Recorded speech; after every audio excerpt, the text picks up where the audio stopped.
छोटे बच्चे इस वीडियो को ना देखें।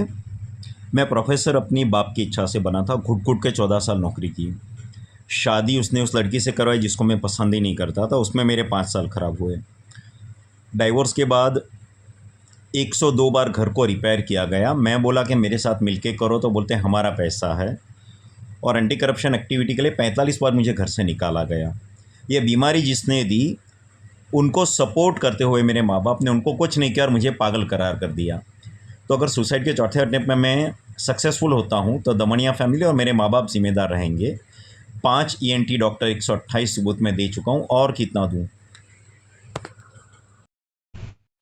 પેલું આપ્યા વગર સ્ટેટમેન્ટ તો કાલીબેલ છે અમિતું તો 7 વર્ષથી. કાલીબેલ એટલે હવે કામ છે એટલે ગયો હતા. નહીં આ મને બીમારી 7 વર્ષથી, તો મેં 7 વર્ષથી કાલીબેલમાં જ છે એમ. હા, અને બીજું બધું તારું ઉપાય કર્યા તે આજ સુધી કર્યા ને મેં એ નથી કર્યા. નથી પૂછતો, તમે સ્ટેટમેન્ટ કેમ નહીં આપ્યો એ પૂછતો છે. એ મમ્મીને